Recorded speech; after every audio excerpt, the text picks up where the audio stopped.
guys, it's me, Holly Madison. Welcome back to my channel. Today I am continuing my review or reactions to Girls Next Door Season 2. We are quite a ways into the season. I think we're on the workout episode now, and I might have a few things to say about this one. So if you'd hit the like and subscribe button, I'd really appreciate it, and let's get started. For some reason, the last two episodes, Bridget and I are doing interviews in the game room, which is usually Kendra's spot. I don't know why they decided to try that and switch it up, but oh, it must be because of Halloween. Like maybe there was something in the living room, and definitely Bridget's room would have been decorated for Halloween. So you can always tell when we get moved around, that means it's Halloween. Somebody's all hyped. We're talking about how we're doing this workout video, and she's all hyped. Like, I feel like working out is my thing, and this is like what I've been working for all my life. But if you've ever watched the workout video, or at least like I've never gone back and watched it, but at least the feedback I hear is that person's segment is the most unorganized segment that makes no sense. So it shows us meeting with the workout video people, and I am wearing an Ed Hardy hoodie. Let's not forget. In the wardrobe in this scene, we have Juicy Couture, Ed Hardy, famous stars and straps. Like, it doesn't get any more 2000s than this. This is annoying because you can tell the show is having like the workout people and the trainers say, oh, you know, people think this is a good idea, but then they realize there's work involved. And the lady's like, yeah, I don't think they're gonna be able to do it. Watching us run across the mansion lawn is giving me anxiety because all I can think about is that the grass is probably somewhat wet from the sprinklers, and I just picture us slipping and falling on our butts, which I know doesn't happen, but that's all I can think of watching this. Oh, they're showing Coco the monkey again. She's so cute. Out of the three of us, I'm definitely the one who liked working out the least. And I definitely was like playing into that and not caring and not trying to be good at it. And I was like the first one to tire out. I don't care. But if you watch the workout video, I think my portion speaks for itself. Like when it comes down to the wire, I will pull through and deliver. Okay, so the lady's asking us if we are at our fitness goals, and I pick myself apart. I'm like, I need a flatter stomach, and I have like a lump of fat back here, and I have like a this and a that. And it sounds ridiculous because you're seeing somebody on the screen who's like totally skinny and fit looking, but I meant it back then. Like I was relentless the way I would pick myself apart. I always felt like I wasn't good enough, and every inch had to be like perfect all the time. And then the lady starts talking about dieting, which is weird because we're there to learn how to do a workout video, not diet. So they're really kind of hammering in on Bridget with like the diet thing. And Bridget has said to me before that she always felt like they tried to make her look like the fat one on the show. And I feel like they did. And it's messed up because we were all like really, first of all, nobody should be treated like the fat one on a show or anything like that. But also like another layer of that is we were all really thin. Like if you looked at, you know, who the skinniest was and who might have had the most meat on their bones, it was probably like a 5-pound difference max, if even that. And the way our characters were on the show, it kind of reminds me of Alvin and the Chipmunks. Not necessarily the modern version because I haven't paid attention to it, but I can't imagine it would be seen as politically correct to make Theodore like the fat one anymore. But back when I was a kid, Alvin and the Chipmunks, there were 3 of them, and there were 3 like corresponding Chipettes. Like Alvin was like the super spontaneous, outgoing troublemaker, main character energy. And then there was Simon, who was really smart and bookish and always rolling his eyes at Alvin. And then there was Theodore, who was really sweet and like a little more emotional and was always like the fat one, like always eating, like the only one ever focused on food. And I think you can kind of see our characters kind of correspond the way, not who we are as people, but who they like made us out to be on the show kind of corresponded with the Chipmunks a little bit. Like I kind of think of that. But anyway, it was messed up. First of all, I love this interview with me, which you can barely see, but like my makeup looks really good. I think this was when I started using like the Cinema Secrets foundation.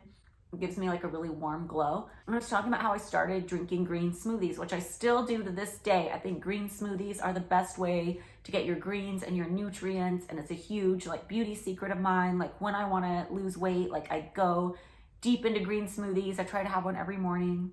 I started doing green smoothies again when I was pregnant because right before I got pregnant, I got like a message from the heavens that I needed to start consuming blueberries in the form of green smoothie. So I knew that's what my child wanted. That's what the spirit baby was telling me. And yeah, still doing the green smoothies. And then they cut from me drinking a green smoothie to Bridget biting into a burger. It's like horrible. Then it shows us going out in a limo, and the limo has leopard print seats, leopard upholstered seats. Like, that wasn't the usual limo we used. Some of this stuff we show, I don't remember at all. Like, we're in the limo and we say we're going to go see stand-up comedy. So I thought, oh, we're going to the Comedy Store, because that was the one we used to go to when we would legit go out to see comedy. But then it shows us pulling up to the Improv, and I don't remember going there at all. Like, if somebody would have asked me on a normal day, have you ever been to the Improv? I would have been like, no, I haven't. Completely blanked. I feel bad because they show these comedians who are performing, and I don't know, you know, it's out of context, of course, but it makes them seem so unfunny. And I have to imagine they were probably funnier in real life. It's just that the little clip that was taken out of context was really not funny, but I feel bad. That's what I was saying a couple episodes ago about how people who weren't cast members but would appear on our show were sometimes kind of dragged. And it's showing us watch a Playmate stand-up comedian who was a Playmate in the 80s, and she looks amazing. She looks phenomenal, but her hairstyle and stuff, it's very like Kelly Bundy from Married with Children, and it makes me wonder, like, do I still look like I'm in the 2000s? Be honest. Oh my God, it's showing our flip phones, which were rhinestoned. Everything in this episode is so 2000s. It's crazy. I love this scene of us stopping at Arby's, which I don't remember either. I don't know where my head was at this night, but if you would have asked me, did you ever go to Arby's with the girls? I would have been like, no, never. But here we were. The way this Arby's is decorated inside, it looks like a 90s Taco Bell. I am on the search for a 90s Taco Bell, so if anybody knows of a 90s Taco Bell in the Southwest area that's still intact, let me know. I have to wonder if Arby's sponsored this episode. These outfits I used to wear back then were so comfortable. It was always like knee-high socks, kangaroo sneakers, like a denim skirt, and then like a hoodie. And this episode, like everything I'm wearing from the waist up, it's like all Ed Hardy. They used to give us just bags and bags of stuff. My portion of the workout, if I remember correctly, was very big on just like toning exercises, especially like lower body. Like, the more you squeeze your butt cheeks in life, the better off you are. So Playboy had made some merch that we had kind of helped design, like workout clothes that we were supposed to wear in the videos. Like, Bridget wanted camo stuff because she wanted hers to be boot camp themed.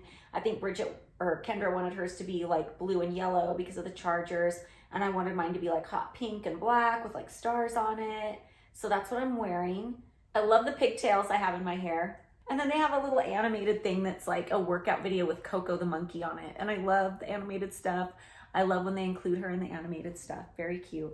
Oh, I forgot Body by Jake is in this. He was part of the team that was producing the video. So he came by to give us some pointers. I'm pretty sure we had to come up with our own routines. Like, the people from the workout team definitely helped prep us, but we were in charge of coming up with our own routines. And that's why if you watch the workout videos, some of them make sense and some of them don't and are hard to follow.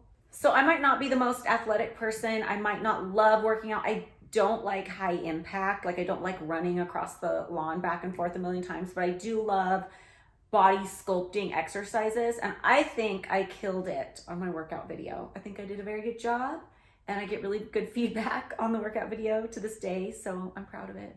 I feel bad for Bridget because they're cutting her workout scene to be all about her talking about food. It's just like, enough, guys, enough. And you know what? I feel like if we were doing this today, I mean, I don't know how she feels. You'd have to ask her about it. But I feel like if we were shooting this today, she might even feel like more comfortable leaning into that character as like funny. But back then, you have to understand like toxic beauty standards as far as like body image and being skinny, or not that there's not still a lot of pressure and not that there's not still a lot of toxic beauty standards. But I feel like today it comes more from like plastic surgery. Like, everybody's expected to be super skinny in the right places, but super big and curvy in other places. And that's not usually achieved naturally. But back then it was all about like being skinny, starving yourself. So I think focusing on the food thing, I mean, you'd have to ask her, I don't know, but it was probably like more damaging back then than it would even be now. Oh my God, the lady talking to Kendra is so funny. She goes, check out some of your dance moves. Crumpalicious. And then she's like, and just say, talk to the hair. Okay, so takeaways from that episode. The negative thing that I didn't like was how much they pick on Bridget and try and portray her as the quote unquote fat one and the one who's always eating. That definitely was unfair. I don't think she eats any more than I do. So it was definitely unfair, and I can only imagine how that felt for her. and it's not the only episode they do this in. The thing I liked about this episode the most is when you see us record our workout videos, you can see like who's prepared and who has work ethic and who comes through and who doesn't. I don't know, just saying. So join me next time. I'll do another episode. So I'll see you then. Bye.